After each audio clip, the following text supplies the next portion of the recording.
बच्चों, एक बार फिर आपका स्वागत है आज के इस क्लास में। आज हम अध्ययन करेंगे कक्षा 7 अध्याय 1 का प्रश्नावली 1.1 का प्रश्न संख्या 11। निम्नलिखित गुणों का एक एक उदाहरण दीजिए। नंबर ए में दिया है क्रम विनिमय नियम का गुण। इसका उदाहरण देना है। पिछली कक्षा में हम लोग क्रम विनिमय नियम, साहचर्य नियम या सहचारिता का नियम, संवरक नियम और योजक तत्समक के बारे में सीख चुके हैं। आज हम लोग इसका सिर्फ एक एक उदाहरण लिखेंगे। अगर आप इसको अच्छी तरह से नहीं समझ पाएंगे तो आप हमारे पीछे वाले क्लास में जाके देखेंगे तो आपको वो समझ में आएगा। तो आइए इसका एक एक उदाहरण लिखते हैं। क्रम विनिमय नियम, इसमें क्या होता है? क्रम विनिमय नियम में दो पूर्णांकों को एक साथ जोड़ा जाता है, लेकिन क्या होता है, उनका क्रम बदलता है लेकिन उनका मान नहीं बदलता है। जैसे हम लोग लिख सकते हैं a प्लस बी बराबर b प्लस ए।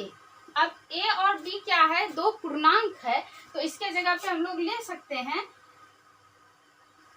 10 जोड़ 12 और फिर इक्वल टू में हो जाएगा 12 जोड़ 10। देखिए इनका क्रम बदल गया। इनका क्रम इधर क्या था? 10 जोड़ 12 और इधर हो गया 12 जोड़ 10। तो इनका क्रम बदल गया, स्थान बदल गया, लेकिन मान क्या होगा दोनों का? इसका भी मान हो जाएगा 22 और इसका भी मान हो जाएगा 22। ये इसका मान चेंज नहीं होगा, इसका योगफल चेंज नहीं होगा, सिर्फ क्या चेंज हो जाएगा? इसका स्थान चेंज हो जाएगा। तो एक उदाहरण हम लोग दे सकते हैं 12 प्लस 10 इक्वल टू 10 प्लस 12।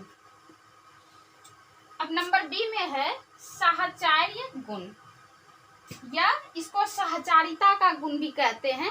इसमें क्रम विनिमय नियम में हम दो पूर्णांक लेते हैं, लेकिन साहचर्य गुण या सहचारिता का गुण जो है इसमें 3 पूर्णांक लिया जाता है और ये सिर्फ गुणा और जोड़ में ही यह गुण काम करता है। और 3 पूर्णांक लेते हैं और उन तीनों को उनके क्रम के हिसाब से बदल कर लिखते हैं तो भी उनका मान चेंज नहीं होता है। जैसे देखिए एक उदाहरण ले सकते हैं हम लोग 4 प्लस 2 प्लस 3 इक्वल टू सकते हैं हम लोग 2 प्लस 3 और प्लस 4। देखिए ये क्या था? इधर लिखे थे 4 प्लस 2 और ब्रैकेट के बाहर में था प्लस 3 और इक्वल टू में फिर लिखे हम लोग, इधर इसका जगह चेंज हो जाता है, इनका प्लेस चेंज हो गया। पहले यहाँ 4 लिखे थे लेकिन इधर क्या लिख दिए? 2 लिख दिए, प्लस 3 लिख दिए जो लास्ट में था, और सबसे फर्स्ट वाले को सबसे लास्ट में जाके लिख दिए। लेकिन जब इसको आप ऐड करेंगे तो इसका मान चेंज नहीं होगा। 4 और 2 को जब ऐड करेंगे तो 6 हो जाएगा प्लस 3, और इधर है 2 और 3 को ऐड करेंगे तो ये 5 हो जाएगा प्लस 4। इसको ऐड करेंगे तो ये 9 हो गया, इसको ऐड किए तो ये भी 9 हो गया। दोनों का योगफल क्या होगा? बराबर होगा, सिर्फ उनका क्रम बदल जाता है। इससे उसके योगफल पे कोई असर नहीं पड़ता है या उनके गुणनफल पे कोई असर नहीं पड़ता है। तो इसका बी नंबर का भी उदाहरण एक हो गया हमारे पास। क्या? 4 प्लस 2 ब्रैकेट बंद plus 3 equal to 2 plus 3 plus 4। अब देखिए नंबर 3 है समवरक नियम। समवरक नियम क्या है? इसका क्रिया सिर्फ घटाव के साथ किया जाता है। जब हम लोग किसी चीज को सब्ट्रैक्ट करते हैं तो उस समय समवरक नियम का यूज करते हैं। एक पूर्णांक में दूसरे पूर्णांक को अगर हम घटाते हैं तो हमको एक नया पूर्णांक मिलता है, उसी को कहते हैं समवरक नियम। तो इसमें हम कोई भी एक दो पूर्णांक ले सकते हैं -10 प्लस 15 इक्वल टू क्या हो जाएगा? 5।